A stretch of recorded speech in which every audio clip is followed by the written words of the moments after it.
अस्सलाम वालेकुम जी, मैं हूं ज़िया बलोच। उम्मीद है आप खैरियत की बेहतरीन हालत में होंगे।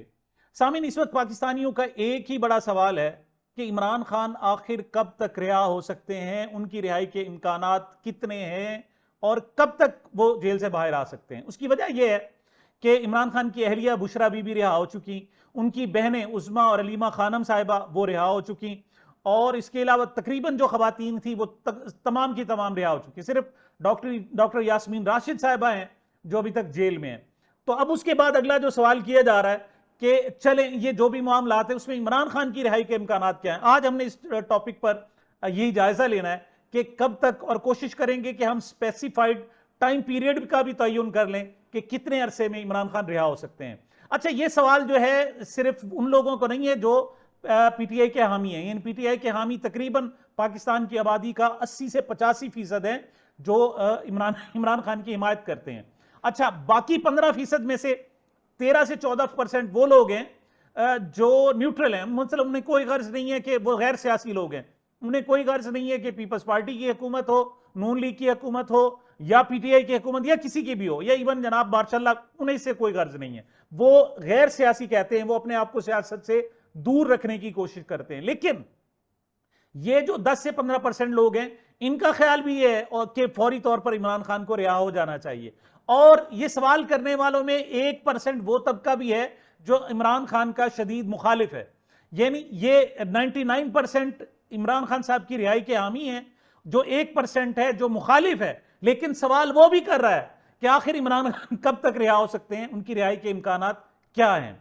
हम जायजा लेते हैं जनाब, आगाज करते हैं शर्जील मेमन साहब से। शर्जील मेमन साहब ने इस ताजा सूरत हाल पर जो आज प्रेस कॉन्फ्रेंस की, उसमें उनका कहना यह था कि इमरान खान को रिलीफ दिया जा रहा है। उनसे पूछा जाए क्या कौन सा रिलीफ दिया जा रहा है, उन्होंने कहा देखें इमरान खान की मुलाकातों पर जो पाबंदी थी वो खत्म कर दी गई। अच्छा, ये पहली मरतबा मुझे अंदाजा हुआ है कि शायद मुलाकातों पर जो पाबंदी होती है वो रिलीफ होता है, फायदा होता है। मतलब ये कौन सा कानून है कि जिसके तहत आप गिरफ्तारी में आप उनकी मुलाकातें नहीं करा सकते, उनके वकला से भी मुलाकातें नहीं करा सकते। लेकिन शर्जील मेमन साहब पीपल्स पार्टी के जो रहनुमा हैं इस वक्त, जो उनकी बिलावल की कोर कमेटी है या किचन कैबिनेट है उसके चूंकि मेंबर हैं, तो उनका ख्याल यह है कि इमरान खान को रिलीफ दिया जा रहा है, और उनका भी कहना यह है कि रिहाई हो सकती है। अच्छा, लेकिन वो अभी से जनाब इस्टेब्लिशमेंट को आंखें दिखाना शुरू कर दिया। वो उनका ख्याल यह है कि हमें जनाब हुकूमत में इन्होंने फंसा दिया है, और इमरान खान साहब को जनाब ये रिलीफ देने की और रिहाई देने की कोशिश कर रहे हैं।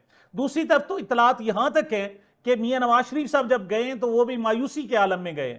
उनका ख्याल ये था कि इमरान खान साहब को जनाब पक्की सजाएं हो जाती और उनकी जनाब सुप्रीम कोर्ट से नजरसानी भी खारिज हो जाती, इम्कान ही ना रहता, तो फिर वो जनाब उन्हें एहसास होता कि वाकई इमरान खान को सजा दी गई है। लेकिन उनके खिलाफ 200 मुकदमात बनाने के बावजूद चूंकि 3 बड़े केसेस में उनकी रिहाई हो गई, या इद्दत केस सस्पेंड हो गया, साइफर केस उड़ गया, इसी तरीके से तोशा खाना केस भी, वो जिसे कहते हैं जनाब अपनी मौत आप मर रहा है, तो ऐसे में वो भी इनसिक्योर फील किया। तो उनका कहना यह है कि इमरान खान को चूंकि रिलीफ दिया जा रहा है और उनकी जल्द जो है बाहर आने के इम्कानात हैं, इसी वजह से नून लीग में मायूसियां बढ़ रही हैं, और नवाज शरीफ साहब का पाकिस्तान में जाना यह भी इस सिलसिले की एक कड़ी। इस हवाले से बाकायदा कुछ खबरें भी मंजर आम पर आई कि इमरान खान साहब के हवाले से मियां नवाज शरीफ साहब ने शहबाज शरीफ से कहा कि मुझे कोई पक्की बात बताओ कि वो क्या चाहते हैं इस्टेब्लिशमेंट वाले। अगर वो हमारे हवाले से कोई जनाब कोई वाज़ेह फैसले नहीं करते तो फिर हम ना सिर्फ जनाब वजीर आला हाउस पंजाब छोड़ देंगे, बल्कि जनाब वजारत उज़्मा भी छोड़ देंगे। मतलब दोनों जनाब क्या, ताकि स्टैब्लिशमेंट पर दबाव बरकरार रखा जा सके। अब उनके मुतालबात क्या हैं वो एक अलहदा बात है, लेकिन बहरहाल उनमें मायूसी पाई जाती है, और जिस हद तक, यानी जिस तरह हुकूमती हलकों में मायूसी पाई जाती है, इसी तरीके से पीटीआई के लोगों में जनाब उम्मीद बढ़ रही है, उनकी रिहाई के इम्कानात बढ़ रहे हैं। दूसरा बयान मैं बताता हूं जनाब मंजूर बसान साहब का। मंजूर बसान साहब भी वो पेशगोइयां करते हैं, आपको पता है ख्वाब बयान करते रहते हैं। मंजूर बसान साहब का कहना यह है कि इमरान खान सिर्फ सर्दियां ही नहीं बल्कि अगली जो गर्मियां हैं वो भी जेल में गुजारेंगे। मतलब इस लिहाज से वो जो टाइम पीरियड दे रहे हैं वो 1 से 1.5 साल का दे रहे हैं, यानी 1 से 1.5 साल के दौरान इमरान खान की उनके बकौल रिहाई मुमकिन नहीं है। लेकिन एक बयान और भी है जनाब, और वो है जावेद हाशमी साहब का। जावेद हाशमी साहब नून लीग से आए हैं और इस वक्त तकरीबन मेरा ख्याल वो पीपल्स पीटीआई में खड़े हैं, लेकिन वो दूररस उनकी निगाहें हैं, सीनियर सियासतदान है, पूरी जिंदगी उन्होंने सियासत में गुजारी। वो जो टाइम पीरियड दे रहे हैं वो कह रहे हैं जी कि इमरान खान 1.5 महीने के अंदर रिहा हो सकते हैं। उसकी तफसीली क्या खबर है मैं बताता हूं जनाब। खबर है मेरे पास कि सीनियर सियासतदान जावेद हाशमी ने कहा है कि बुहरान को खत्म करने के लिए आम इंतखाबात के अलावा कोई रास्ता नहीं। मौजूदा हुकूमतें 1.5-2 माह के लिए हैं। हो सकता है कि शहबाज भी वजीर आजम ना रहे, हमारी मुक्तदरा के ऊपर बहुत ज्यादा दबाव है। इमरान खान मजीद 1.5 महीना जेल में रह सकते हैं। उन्होंने हम न्यूज के प्रोग्राम में गुफ्तगू करते हुए कहा कि 26वीं आईनी तरमीम ने पाकिस्तान या अदलिया के निजाम को कुछ नहीं दिया बल्कि बहुत कुछ छीन लिया है। इस तरमीम के बाद सुप्रीम कोर्ट से तवक्कुआत करना कि वो कौम के मसाइल को हल कर लेंगे और लोगों को इंसाफ दे सकेंगे, ये खिलाफ तवक्को बात होगी। काजी फाइज ईसा चले गए लेकिन बहुत सारी ऐसी चीजें कर गए जो ना होती तो बेहतर था। ये भी जावेद हाशमी साहब ने कहा कि सुप्रीम कोर्ट 2 हिस्सों में तकसीम है, एक आईनी अदालत है और एक गैर आईनी अदालत है, जबकि सुप्रीम कोर्ट कहीं नहीं है। ये कहना कि पार्लियामेंट को ताकत मिली है, ये ताकत पहले भी मिलती थी। एक 13वीं तरमीम भी थी जो पड़ी हुई है। मियां नवाज शरीफ चाहते थे कि सारे के सारे इख्तियारात वजीर आजम के पास आ जाए। मैंने कहा मैंने आपको वजीर आजम बनाने के लिए वोट दिया था, अमीरुल मोमिनीन बनाने के लिए वोट नहीं। ये 13वीं तरमीम की बात करते हैं जब उन्हें 2/3 अक्सरियत मिली थी और उस वक्त वो चाहते थे कि तमाम इख्तियारात जो है उनकी जात को हासिल हो जाए। अच्छा, वो कहते हैं कि 8 फरवरी का फैसला अवाम का था। यह हुकूमत बुनियादी तौर पर उनकी अपनी कोई सीट नहीं है। पाकिस्तान का जमहूरी और अदालती नक्शा बदल रहा है। मौजूदा हुकूमतें 1.5-2 माह के लिए, मैं तारीखें नहीं देता, शायद शहबाज शरीफ वजीर आजम ना रहे। हो सकता है इमरान खान जेल में है, वो जेल में ही ना रहे। इमरान खान अगर उनसे बात करेगा जिनके पास ताकत है, फिर हो सकता है इमरान खान को रिहाई के लिए नहीं, अवाम को गुर्बत से निकालने के लिए डील करना होगी। इमरान खान मजीद 1.5 महीना जेल में रह सकते हैं। हमारी मुक्तदा के ऊपर बहुत ज्यादा दबाव है। बहरान को खत्म करने के लिए आम इंतखाबात के अलावा कोई रास्ता नहीं है। तो वो जनाब 1.5 महीना दे रहे हैं और शर्जील मेमन 1 से 1.5 साल दे रहे हैं। और बात सिर्फ यही नहीं है, एक और फैक्टर भी है, और वो जो फैक्टर है कि काजी साहब के जाने के बाद हमारा जो निज़ाम अदल है, जिनको महबूस किया गया था, जिसका सांस लेना मुश्किल था, अब वो आहिस्ता आहिस्ता सांसें लेना शुरू हो गया है। अब लोगों को इस तरीके से आप दबाव के तहत रख नहीं सकते। ज्यादा अरसा तक उन कोई गैर कानूनी अहकामात आप बनवा नहीं सकते। पहले तो उन्हें पता था कि हाई कोर्ट्स के रिलीफ देने के खतरात हैं, मामला जब सुप्रीम कोर्ट में बैठ जाएगा तो ऊपर काजी साहब बैठे हुए हैं, वो हमारे लिए आसानी। अब ऐसा नहीं है। अब ठीक है, जस्टिस याहिया अफरीदी जनाब हुकूमत की मर्जी से आए हैं। उन्होंने जनाब में भी जैसे हुकूमती दावा कर रहे हैं कि उन्होंने जनाब हमें बहुत सारी कमिटमेंट कराई हैं, हो सकता है कमिटमेंट करा भी दी हों कि जनाब फॉर्म 47 के हवाले से या कोई बड़ी जनाब इक़्तिदार से नहीं हटाया जाएगा मे भी, लेकिन ऐसा नहीं हो सकता कि कानून की धज्जियां उड़ाई जाती रहें और फिर सब ठीक है कि आवाजें हैं। ऐसा अब होगा नहीं। और दूसरी जनाब कि एक अमरीकी दबाव था। अमरीकी दबाव क्या था? मैंने आपको कहा था, ये जो आसानियां जो नजर आ रही हैं, रिलीफ नजर आ रहा है शर्जील मेमन साहब को भी या मंजूर वसान साहब को भी, उसकी वजह डील नहीं है बल्कि अमेरिका का डंडा है।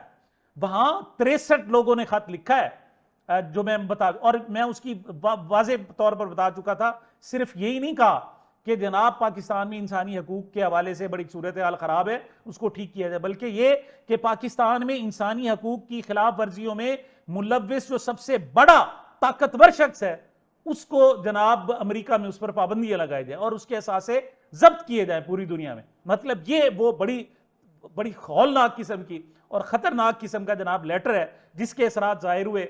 बुशरा बीबी भी रिहा हो गई और वो भी रहा है। लेकिन अब जनाब एक और अमरीकी सेनेटर के बाद बरतानिया के 20 अरकान पार्लियामेंट ने अपनी हुकूमत से मुतालबा किया है कि वह हुकूमत पाकिस्तान से राब्ता करे और बानी पीटीआई इमरान खान की अडयाला जेल से फौरी रिहाई का मुतालबा करे। राब्ता करे और मुतालबा करे जनाब, ये और कौन? बरतानिया। आप बरतानिया को इग्नोर नहीं कर सकते। इस वक्त भी पूरी दुनिया में कुछ जमहूरी अहदाफ हैं, कुछ जमहूरी अकदार पाई जाती हैं तो बरतानिया में पाई जाती है। मतलब यहां से आपने देखा कि नवाज शरीफ साहब गए, यहां किसी को चूं करने की जरूरत नहीं है जनाब, कि एयरपोर्ट यानी झंडा लेके जाने की, बाहर आने की इजाजत नहीं है। पुलिस के पीछे पुल पड़ती है, दहशत गर्दों से उसके साथ ज्यादा सख्त सलूक किया जाता है। और वहां इमरान खान और पीटीआई के झंडे बस नवाज शरीफ के मुंह में नहीं घसेड़े गए, बाकी सब कुछ किया गया। वजह क्या है? कि वहां पर जमहूरियत है और वहां कोई जमहूरी गैर जमहूरी अमल हो, वहां के अवाम खड़े हो जाते हैं। तो जनाब 20 अरकान पार्लियामेंट का जो एक खत है, इसको इग्नोर नहीं किया जा सकता। 20 बरतानवी अरकान पार्लियामेंट ने अपने सेक्रेटरी खारजा डेविड लेमी के नाम खत में इमरान खान की रिहाई के लिए हुकूमत पाकिस्तान से बातचीत करने का मुतालबा किया। यह खत लेवरपूल रिवर साइड के रुकन पार्लियामेंट कम जॉनसन ने इमरान खान के मुशीर बराए बैनुल अक़वामी अमूर जुल्फी बुखारी की दरख्वास्त पर लिखा और इस पर कम जॉनसन, पाला पार्कर, एस्पाना बेगम, लियाम बायरन, रोजी रोफील्ड, गर्लफ्रेंड्स, पॉल्ट Hamilton, Peter Lamb, Eddie McDonald, Ibtisam Mohamed, Bell Ribeiro Addy, Zarah Sultana, Steve बर्दरन, नादिया बटोम, हिरोनसन जॉन, बैकवेल, बेरोनसन क्रिस्टियन ब्लोर, लॉर्ड पीटर बेन, लॉर्ड जैन हैंडी और लॉर्ड टोडोफेल के दस्तखत इस पर मौजूद हैं 20 अरकान के। इनमें से जो अपर फ्लोर है, जो अपर हाउस है उसके भी और लोअर हाउस के भी, यानी ईमान बाला ईमान जेरी दोनों के। खत में कहा गया कि हमें इमरान खान की मुसलसल नजरबंदी पर गहरी तशवीश है। इनकी हिरासत मुल्क में जमहूरियत के लिए संगीन खतरा है। क्यास आराइयां की जा रही हैं कि इनकी किस्मत का फैसला फौजी अदालत करेगी। 3 केसेस के ट्रायल्स में उन्हें मुनासिब वक्त और सहूलियात नहीं दी गई। जेल में बंद पीटीआई के बानी के खिलाफ मुकदमात की तादाद को बढ़ाने का मकसद हस्ब इख्तलाफ के रहनुमाओं को डराना है। 26वीं आईनी तरमीम से सियासी जमातों पर पाबंदी या वफाकी और सूबाई हुकूमतों से मुतल्लिक मुकदमात को निपटाने जैसे इख्तियारात सुप्रीम कोर्ट से छीन लिए जाएंगे।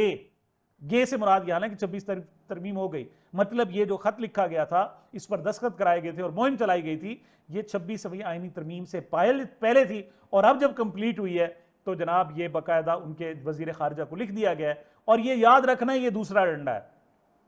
मुमकिन नहीं होगा पाकिस्तान की जाबरों के लिए कि मजीद पाकिस्तान के अवाम पर जबर करें, ये मुमकिन नहीं है। इनको खुदा याद नहीं आया, इन्हें इस्लाम याद नहीं आया, इन्हें पाकिस्तान याद नहीं आया, इन्हें अखलाकी असूल याद नहीं आए, इस्लामी अहकामात याद नहीं आए, इन्हें शरीयत याद नहीं आई। लेकिन अब ये डंडा इन्हें याद दिलाएगा कि खबरदार तुमने कोई हरकत की तो फिर तुम्हारी खैर नहीं है। ये पाकिस्तानी जो ताकतवर हैं इस काबिल कि इनको डंडे से सीधा किया जाए। ये रिक्वेस्टों से नहीं होते, ये दरखास्तों से नहीं होते। अमेरिका के बाद ये जो बरतानिया का जनाब लेटर है, ये इसे गेम चेंजर समझ लें आप, और देखिएगा कि बहुत जल्दी तब्दीलियां होंगी। और तीसरी बात कि ये जो इलेक्शन हो रहे हैं जनाब, अमरीकी इलेक्शन, इसमें अब तक की जो इतलात हैं उसमें जनाब 1 से 2% पलड़ा जो भारी है वो ट्रंप का है। और ट्रंप वादा कर चुका है, पाकिस्तानी कम्युनिटी, पाकिस्तान यानी अमेरिका में जितने भी मुसलमान कम्युनिटी है, उन्होंने जाकर ट्रंप का जनाब साथ दिया, बाकायदा ऐलान किया उन्होंने हिमायत का। और उसमें यह था कि इमरान खान की एक रिहाई भी एक अहम मुतालबा शामिल था। उसमें था कि आप जनाब इसराइल को रोकेंगे, वहां जंगबंदी कराएंगे, जनाब दूसरी तरफ रूस और यूक्रेन में जंगबंदी कराएंगे, और तीसरा जो मुतालबा था कि इमरान खान साहब की रिहाई। लिहाजा उसके भी असरात, तो ये जनाब जो 4 नवंबर को उम्मीद है इलेक्शन जो हो रहे हैं, अब मतलब थोड़े दिन रह गए, बमुश्किल जनाब 8-10 दिन रह गए, इसके भी असरात सामने आएंगे और चीजें सामने आएंगी। तो जनाब ये वो प्रेशर है जो सूरत हाल को तब्दील कर सकता है। बाकी आप कहें डील, इमरान खान डील करने वाला नहीं है। हामिद मीर साहब सीनियर सहाफ़ी हैं और उन्होंने अपने प्रोग्राम में कहा है कि उन्होंने कहा जी आप हैरान रहेंगे कि इमरान खान साहब को 3 मरतबा डील की ऑफर हुई और उन्होंने तीनों मरतबा मुस्तरद कर दी। और ये साबका ये ऑफर्स नहीं है, ये ताज़ा ऑफर्स है। लेकिन बहरहाल जी हालात अब तब्दील हो रहे हैं। और दूसरी तरफ जो हुकूमत है, पीटीआई है, उन्होंने भी जनाब इरादा कर लिया है, वो भी एक एहतजाजी तहरीक का आगाज करने जा रहे हैं। मेरे पास खबर यह है कि सियासी तहरीक इंसाफ की सियासी कमेटी ने मुल्क भर में जलसों की मंजूरी दे दी। इसी तरह बानी पीटीआई से मुलाकातियों की फहरिस्त और तमाम फैसले सियासी कमेटी करेगी। जराए ने बताया 1 नवंबर को पेशावर में होगा, 8 नवंबर को कोयटा और फिर कराची में जलसे होंगे और चीफ इलेक्शन कमिश्नर के खिलाफ रेफरेंस की बाकायदगी से पैरवी की जाएगी और दीगर भी जनाब को हाई कोर्ट्स के हवाले से, सुप्रीम कोर्ट के हवाले से भी। तो बात यह है कि हालात अब पहले जैसे नहीं रहे। आप ऐसा नहीं है कि आप जुल्म भी करते रहो और सूरत हाल आपके कंट्रोल में भी रहे। अब आप जुल्म करोगे तो अब आप सूरत हाल आपके कंट्रोल में नहीं रहेगी। अब जवाब भी आएगा और सख्त जवाब आएगा। अब जावेद हाशमी साहब 1.5 महीने कह रहे हैं और मंजूर वसान साहब कह रहे हैं कि नहीं 1.5 साल या 1 से 1.5 साल। मैं शायद 1.5 महीने की बात भी के करीब तर हूं, लेकिन अब ये बात सालों की नहीं रह गई, अब हफ्तों और ज्यादा से ज्यादा महीनों की बात रह गई है। इमरान खान बाहर आएगा और जरूर बाहर आएगा। सामीन, ये मेरी अब तक की गुजारिशात थी। मुझे अपने इस चैनल को अपनी मोहब्बतों और दुआओं में याद रखिएगा। मिलते हैं छोटे से वक्फे के बाद।